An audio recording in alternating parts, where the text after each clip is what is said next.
Hello friends, welcome back to my channel. ನಾನು ಜಾನ್ವಿ. ಯಾರಿಗೆಲ್ಲ education, reading, writing ಬಗ್ಗೆ interest ಇದೆಯೋ, ಫರ್ದರ್ ಫ್ಯೂಚರಲ್ಲಿ ಯಾರೆಲ್ಲ ಬೆಳಿಬೇಕು ಅಂತಿದ್ದಾರೋ ಅವರೆಲ್ಲ ತಪ್ಪದೇ ಚಾನಲ್ಗೆ ಸಬ್ಸ್ಕ್ರೈಬ್ ಮಾಡ್ಕೊಳ್ಳಿ. ವಿಡಿಯೋ ತುಂಬಾ ಇನ್ಫಾರ್ಮೇಟಿವ್ ಹಾಗೂ ಇಂಟ್ರೆಸ್ಟಿಂಗ್ ಆಗಿರುತ್ತೆ. ಸೊ ಕಂಪ್ಲೀಟಾಗಿ ನೋಡಿ, ಹೇಗಿತ್ತು ಅಂತ ಕಮೆಂಟ್ ಮಾಡಿ. ಬನ್ನಿ ವಿಡಿಯೋ ಶುರು ಮಾಡೋಣ. ನಾನೀಗಾಗಲೇ ಇನ್ಫಾರ್ಮೇಟಿವ್ ಸೀರೀಸ್ ಸಮ್ಮರೀಸ್ನ ಕಂಟಿನ್ಯೂ ಮಾಡ್ತಾ ಬಂದಿದ್ದೀನಿ.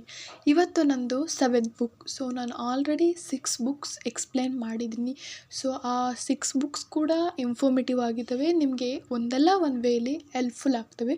ಸೊ ಯಾರಾದರೂ ಆ ವಿಡಿಯೋಸ್ನ ನೋಡಿಲ್ಲ ಅಂದರೆ ನನ್ನ ಪ್ಲೇ ಲಿಸ್ಟಲ್ಲಿ ಹೋಗಿ ನೋಡಿ, ಖಂಡಿತ ಅದು ನಿಮಗೆ ಹೆಲ್ಪ್ಫುಲ್ ಆಗುತ್ತೆ. ಸೊ ಇವತ್ತಿನ ಸಮ್ಮರಿ ಸ್ಟಾರ್ಟ್ ಮಾಡೋಣ ಬನ್ನಿ. ಇವತ್ತಿನ ಸಮ್ಮರಿ ಬುಕ್ ನೇಮ್ ಬಂದುಬಿಟ್ಟು ಹೈಪರ್ ಫೋಕಸ್. ಸೊ ಈ ಬುಕ್ನ ಸಮ್ಮರಿ ನಾನು ನಿಮಗೆ ಎಕ್ಸ್ಪ್ಲೇನ್ ಮಾಡ್ತೀನಿ. ಅದಕ್ಕಿಂತ ಮುಂಚೆ ಆಥರ್ ನೇಮ್ನ ಇಂಟ್ರೊಡ್ಯೂಸ್ ಮಾಡ್ತೀನಿ. ಆಥರ್ ನೇಮ್ ಬಂದುಬಿಟ್ಟು ಚೆರಿಸ್ ವಿಲೈ ಅಂತ. ಸೊ ಇವರು ಈ ಬುಕ್ನಲ್ಲಿ ಯಾವ ಕಂಟೆಂಟ್ ಬಗ್ಗೆ ಹೇಳ್ತಾರೆ ಅನ್ನೋದ್ರ ಬಗ್ಗೆ ಬಂದರೆ, ಸೊ ಇವರು how to manage your attention in a world of distraction. ಅಂದರೆ ಇಷ್ಟೊಂದು ಡಿಸ್ಟ್ರಾಕ್ಷನ್ ಆಗಿರುವ ವರ್ಲ್ಡ್ನಲ್ಲಿ ನಿಮ್ಮ ಫೋಕಸ್ನ ನೀವು ಹೇಗೆ ಕಾಪಾಡ್ಕೋಬೇಕು ಅನ್ನೋದ್ರ ಬಗ್ಗೆ ಹೇಳ್ತಾರೆ. ಸೊ ಬನ್ನಿ ಸಮ್ಮರಿ ಶುರು ಮಾಡೋಣ. ಮೊದಲೆಲ್ಲ ಅಂದರೆ ಆಗಿನ ಕಾಲದಲ್ಲೆಲ್ಲ ಅಗ್ರಿಕಲ್ಚರ್ ಎಕನಾಮಿ ಇತ್ತು. ಅಂದರೆ ಕೃಷಿಯಿಂದ ಮಾತ್ರ ಆದಾಯ ಬರೋದು. ಸ್ವಲ್ಪ ಮುಂದುವರಿತಾ ಇಂಡಸ್ಟ್ರಿಯಲ್ ಎಕನಾಮಿ ಬಂತು. ಅಂದರೆ ಇಂಡಸ್ಟ್ರಿ ಲೆವೆಲಿಂದ ಸ್ವಲ್ಪ ಜಾಸ್ತಿ ಆದಾಯ ಬರ್ತಾ ಹೋಯಿತು. ಸೊ ಈಗ ಅಟೆನ್ಷನ್ ಎಕನಾಮಿ. ಸೊ ಇದನ್ನ ಭಾಳ ಜನ ನಂಬಲ್ಲ, but this is true practical ಆಗಿ. ಸೊ ಏನಪ್ಪ ಅಟೆನ್ಷನ್ ಎಕನಾಮಿ ಅಂದರೆ, ಫಾರ್ ಎಕ್ಸಾಂಪಲ್ ನಾವು ಒಂದು ಹೋಟೆಲ್ಗೆ ಹೋದರೆ ಅಲ್ಲಿಂದ ಆರ್ಡ್ರ್ ಬರೋದು ಸ್ವಲ್ಪ ತಡವಾದರೂ ನಾವು ಅಲ್ಲಿಂದ ಹೊರ ಬರ್ತೀವಿ.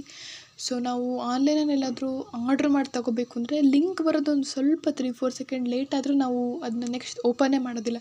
ಸೊ ಅಮೆಝಾನ್ ಪ್ರಕಾರ ಇದರಿಂದ ವರ್ಷದಲ್ಲಿ $1.6 ಮಿಲಿಯನ್ ನಷ್ಟ ಆಗುತ್ತಂತೆ. ಸೊ ಇಷ್ಟೊಂದು ತಾಳ್ಮೆ ಕಳ್ಕೊಂಡಿರೋ ವರ್ಲ್ಡ್ನಲ್ಲಿ ಸೊ ನಮ್ಮ ಫೋಕಸ್ನ ಹೇಗೆ ನಾವು ಇಂಪ್ರೂವ್ ಮಾಡ್ಕೋಬೇಕು ಅನ್ನೋದನ್ನ ಒಂದು ಜಸ್ಟ್ 3 ಪಾಯಿಂಟ್ಸಲ್ಲಿ ಎಕ್ಸ್ಪ್ಲೇನ್ ಮಾಡಿದರೆ.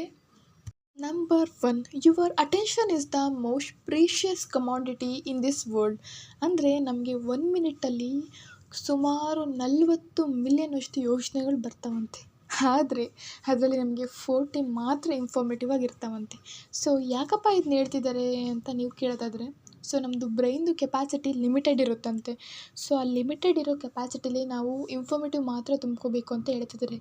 ಇನ್ನೂ ಅರ್ಥವಾಗಿ ಹೇಳಬೇಕು ಅಂದರೆ ಅಟೆನ್ಷನ್ ಕೆಪಾಸಿಟಿ ಅಂದರೆ ನಾವು ಯಾವುದೇ ವಿಚಾರದ ಬಗ್ಗೆ ಫೋಕಸ್ ಮಾಡುವ ಒಂದು ಕೆಪಾಸಿಟಿ ಅಂತ ಅಂತಾರೆ ಅಟೆನ್ಷನ್ ಕೆಪಾಸಿಟಿ ಅಂದರೆ.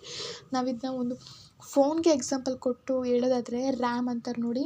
ಸೊ ಸ್ಪೇಸ್ ಜಾಸ್ತಿ ಇದ್ದರೆ ಹೇಗೆ ಚೆನ್ನಾಗಿ ಫೋನ್ ವರ್ಕ್ ಆಗುತ್ತೋ, ಸ್ಟೋರೇಜ್ ಆದಮೇಲೆ ಹೆಂಗೆ ಸ್ಟ್ರಕ್ ಆಗುತ್ತೋ, ಅದೇ ರೀತಿ ನಮ್ಮ ಬ್ರೈನಲ್ಲಿ ಕೇವಲ ಸ್ವಲ್ಪನೇ ಆ 40 ಇನ್ಫಾರ್ಮೇಟಿವ್ ಇರೋದು ಏನಿದೆಯೋ ಅದನ್ನಷ್ಟೇ ತುಂಬ್ಕೊಂಡ್ರೆ ನಮಗೆ 2 ಪ್ಲಸ್ ಪಾಯಿಂಟು. ಒಂದು ಸ್ಪೇಸ್ ಕೂಡ ಉಳಿಯುತ್ತೆ, ಇನ್ನೊಂದು ನಾವು ಮಾಡೋ ಕೆಲಸದಲ್ಲಿ ನಾವು ಫೋಕಸ್ಡಾಗಿ ಕೂಡ ಇರ್ಬೋದು. ಅಂದರೆ ಸ್ಟೋರೇಜಲ್ಲಿ ಈಗ ಸ್ಟ್ರಕ್ ಆಗುತ್ತಲ್ಲ, ಆ ಥರ ಬೇಡ.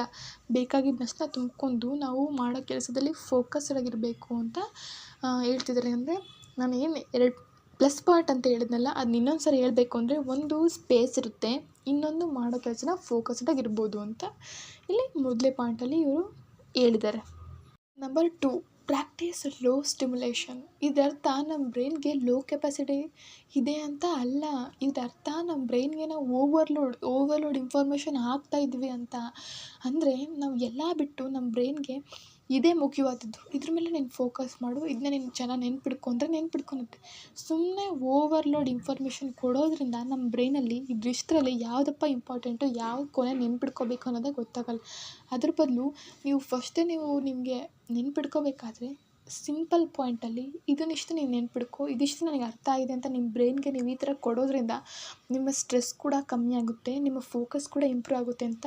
ಸೊ ಇದು ಫಸ್ಟ್ ಪಾಯಿಂಟ್ಗೆ ಸ್ವಲ್ಪ ಸಿಮಿಲರ್ ಇದೆ, ಬಟ್ ಇದು ಸ್ವಲ್ಪ ಡಿಫ್ರೆಂಟ್ ಇದೆ. ಸೊ ಇದು ನಂಬರ್ 2 ಪಾಯಿಂಟಿನ ಅಂದರೆ ಪ್ರಾಕ್ಟೀಸ್ ಲೋ ಸ್ಟಿಮ್ಯುಲೇಷನ್ ಅನ್ನೋ ಪಾಯಿಂಟಿನ ಸಾರಾಂಶ. Number 3, doing nothing is not A waste of time. ಅಂದರೆ ನಾವು ಸುಮ್ಮನೆ ಕೂತಿದ್ದೀವಿ ಅಂದರೆ ಟೈಮ್ ವೇಸ್ಟ್ ಮಾಡ್ತಿದ್ದೀವಿ ಅಂತ ಅರ್ಥ ಅಲ್ಲ.